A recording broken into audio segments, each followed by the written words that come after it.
Corona काल में inter परीक्षा को लेकर प्रश्नों को विशेष रूप से ही डिजाइन किया गया है। इसमें 100% एक्स्ट्रा प्रश्नों का ही विकल्प दिया जाएगा। बिहार विद्यालय परीक्षा समिति का दावा है कि कहीं से भी विद्यार्थियों के लिए एग्जाम में ही कोई बाधा नहीं आ पाएगी। और बिहार विद्यालय परीक्षा समिति के अध्यक्ष आनंद किशोर का कहना है कि इस साल विद्यार्थियों के हित में ही इसको लेकर अतिरिक्त प्रश्नों का विकल्प दिया जाएगा, अर्थात जितने प्रश्नों का हल परीक्षा जो दे रहे हैं विद्यार्थी द्वारा ही किया जाएगा और उससे 2 गुने संख्या प्रश्न पूछे जाएंगे। बोर्ड ने उदाहरण के तौर पर बताया कि 100 अंक वाले विषय में ही विद्यार्थियों से 50 अंकों के 50 अपोजिट प्रश्न, प्रत्येक प्रश्न और 1 अंक का पूछे जाएंगे, जिसमें कुल प्रश्न रहेंगे और इसमें से विद्यार्थियों को किन्हीं 5 प्रश्नों को हल करना होगा।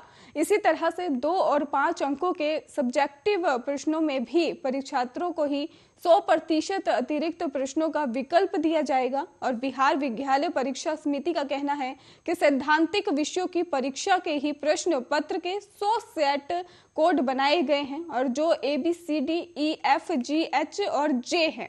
इसमें कोरोना काल में नकल विहीन परीक्षा को लेकर विशेष प्रभाव होगा।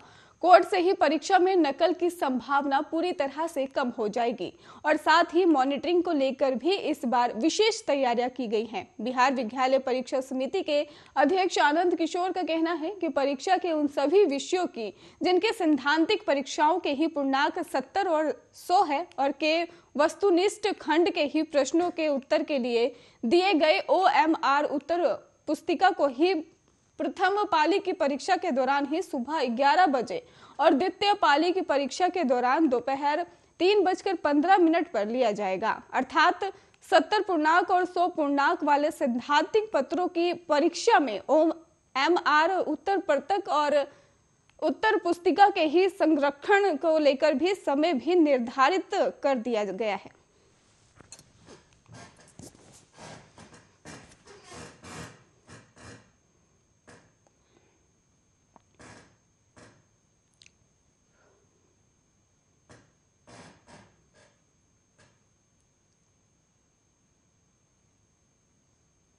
वहीं पप्पू यादव अपने सोशल मीडिया हैंडल से ही उत्तर प्रदेश चुनाव में योगी आदित्यनाथ को ललकार रहे हैं और इसके साथ ही ऐसी वैसी भाषा में नहीं, बिल्कुल रंगदारों वाली भाषा में पप्पू यादव ने ट्विटर हैंडल पर पोस्ट लिखा है और मैं यूपी से नहीं हूं वरना वहां के कायर सीएम को पद पर रहते उनकी गर्मी ठंडा कर देता।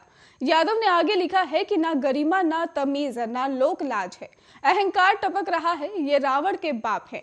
इस बयान के बाद बिहार की राजनीति गर्मा सी गई है और पप्पू यादव के इस बयान पर भाजपा के नेता खासे नाराज दिख रहे हैं। पप्पू यादव के इस बयान के बाद से ही भाजपा की कड़ी प्रतिक्रिया भी सामने आई है। दरअसल बीजेपी प्रवक्ता प्रेम रंजन पटेल ने कहा है कि पप्पू यादव बिल्कुल जाहिल व्यक्ति है। वो भले अपने दामन को साफ करते फिर रहे हैं लेकिन उनका दामन कभी साफ नहीं होने वाला है।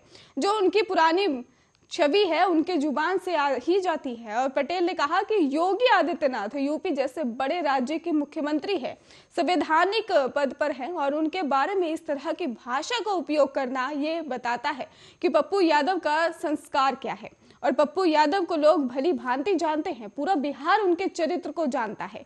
इस तरह से ही संवैधानिक पद पर बैठे व्यक्ति के बारे में आक्षेप लगाना ये जाहिल बात है। जाहिलों से इससे ज्यादा उम्मीद नहीं की जा सकती।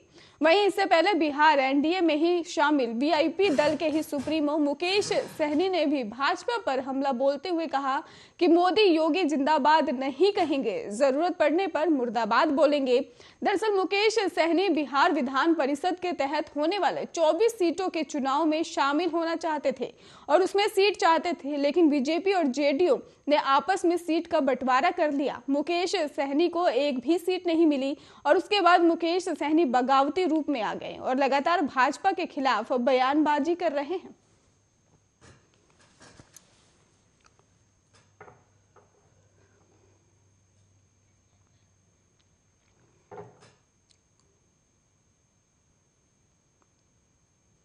रेलवे भर्ती बोर्ड की परीक्षाओं को लेकर ही हाल ही में हुए जबरदस्त बवाल और उस पर हुई रेल मंत्रालय की फजीहत के बाद अब एक मजेदार मामला सामने आ गया है। एनजी सेक्टर की ही देश की सबसे बड़ी कंपनी एनटीपीसी लिमिटेड यानी कि नेशनल थर्मल पावर कॉरपोरेशन ने ही रेलवे को लेटर लिखकर अपनी परीक्षा का नाम कंपनी के नाम जैसा आरआरबी और एनटीपीसी रखने का भी आपत्ति दर्ज कराई है। और नेशनल थर्मल पावर कॉरपोरेशन ने रेलवे को पत्र लिखकर कहा कि वो अपनी नॉन टेक्निकल पॉपुलर कैटेगरीज की परीक्षा का पूरा नाम लिखे, जिसमें आम लोगों में इसे लेकर कोई कंफ्यूजन ना हो। आपको बता दें कि देश की सबसे बड़ी बिजली उत्पाद कंपनी है और ये एक सार्वजनिक क्षेत्र की कंपनी है और जिसका मुख्यालय नई दिल्ली में है।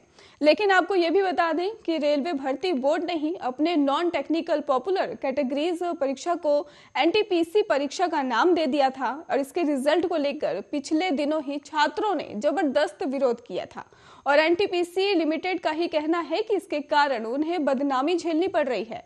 कंपनी ने रेलवे की इस परीक्षा का नाम बदलने की अपील की है और इसमें भविष्य में इस तरह का कोई कंफ्यूजन ना हो। और आरआरबी यानी कि रेलवे रिक्वायरमेंट बोर्ड ने भी नॉन टेक्निकल पॉपुलर कैटेगरीज यानी कि एनटीपीसी की परीक्षा ली थी और इसके रिजल्ट और परीक्षा के पैटर्न में ही बदलाव से नाराज छात्रों ने बिहार और यूपी में 3 दिनों तक जबरदस्त प्रदर्शन किया था और कई स्थानों पर आगजनी और हिंसा की घटनाएं भी सामने आई थी और इसमें रेलवे की संपत्ति को काफी नुकसान पहुंचा था। रेलवे की सफाई और छात्रों की समस्याओं को लेकर कमेटी बनाए जाने के बाद अब छात्रों का गुस्सा कम हुआ है, लेकिन मामले में रेलवे की जबरदस्त फजीहत हुई है। ऐसे में नाम में ही समानता होने के कारण ही एनटीपीसी लिमिटेड भी इसका बेवजह मुक्तभोगी बन गया है।